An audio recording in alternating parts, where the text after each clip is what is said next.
came from Las Vegas to share some part of our culture with you.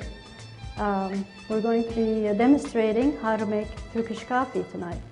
You are probably wondering what Turkish coffee has to do with friendship dinner.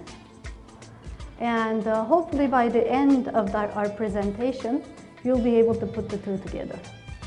As a matter of fact, friendship and coffee offering and accepting the coffee goes hand in hand.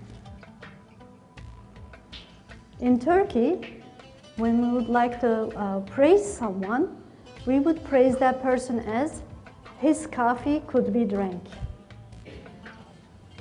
Or when we want to honor someone, we say to them, I will have your cup of coffee. It's an honor for the one who offers it, and it's a privilege for the one to accept it. But there's an unspoken fact in there somewhere, which is very common in Turkey for us to use a lot of unspoken ways to communicate certain messages. And offering Turkish coffee is one of those.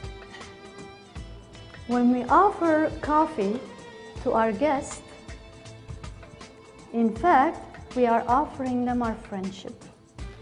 It's a very important aspect of our hospitality in Turkey.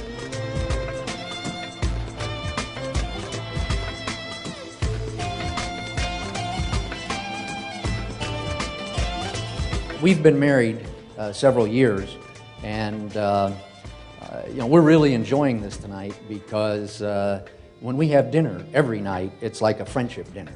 It's a time for us to share our cultures. Mormons here with us this evening, and we know that drinking coffee is not something that resonates with them. We hope they'll forgive us our transgression in that regard. And if you do pay attention closely, you may find out in the end we don't actually think coffee is all that important after all. Now, I'm doubly honored that the Pacifica Foundation asked me to be part of this tonight because I'm not from Turkey. I'm only Turkish by association. I guess they figured that I had drunk enough Turkish coffee, or you could say I drank the Kool-Aid, so I could participate in this.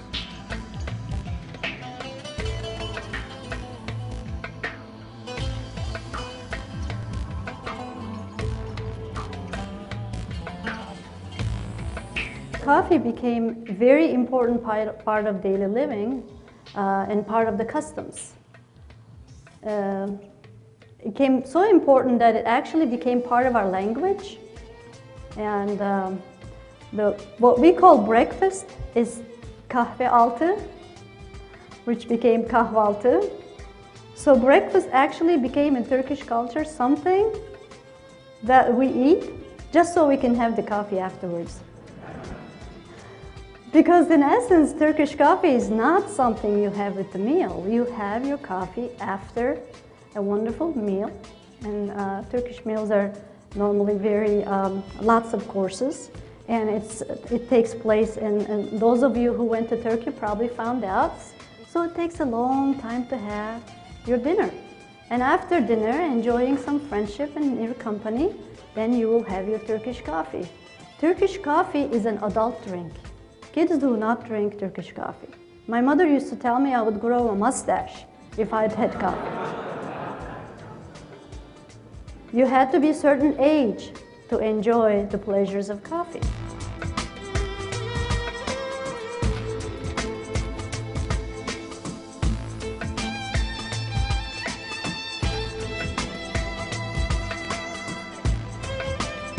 But to make things more challenging, you're supposed to ask your guests how they would like their coffee, and there's 4 levels, okay?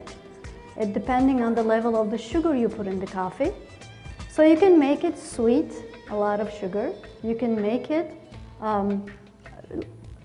little sweet, medium. And another challenging thing is that it's cooked very, very slowly over very, very low fire. In fact, we have a saying in Turkey that we say, bir fincan kahvenin 40 yıl hatırı vardır. meaning that a cup of coffee is remembered for 40 years. What that really telling you is,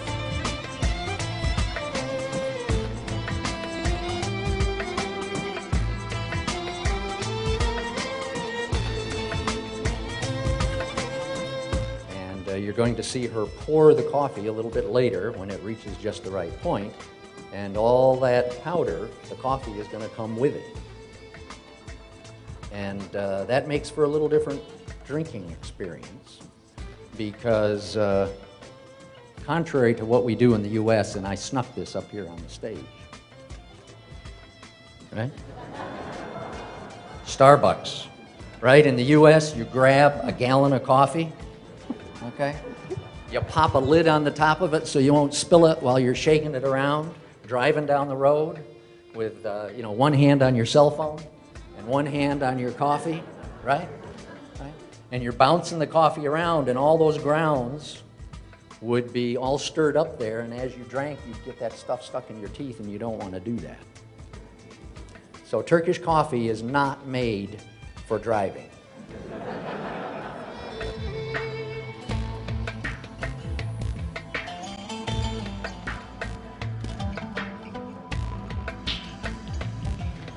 my mother was never pleased with the way I make the coffee. In fact, she thought I'd never be able to marry a Turk.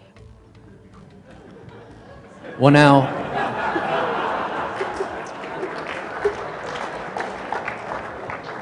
now, you have to understand how coffee is part of Turkish marriage.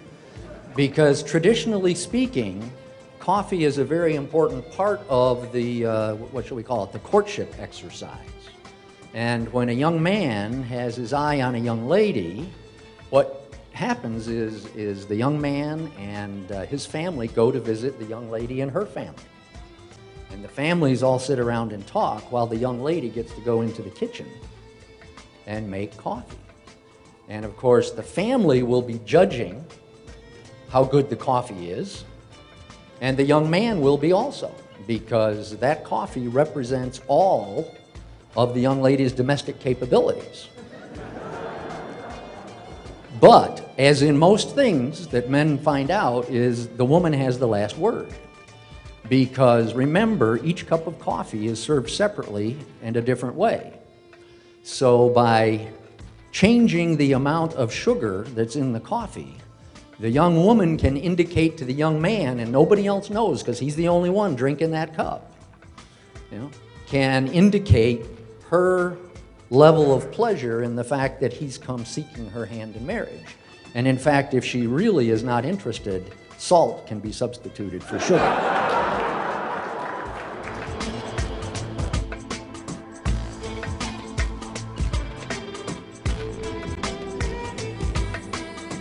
And it's normally served with a glass full of water. The water is to be drank before you cleanse your palate. There you go, my dear.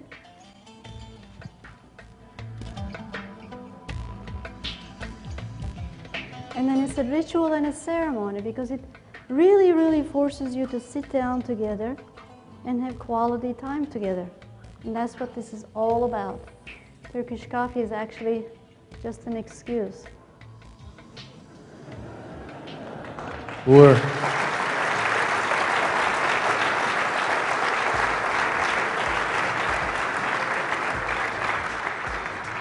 Or you know that there's really only one thing I enjoy more than drinking your coffee, and that's spending my time with you. That's very nice, dear. Thank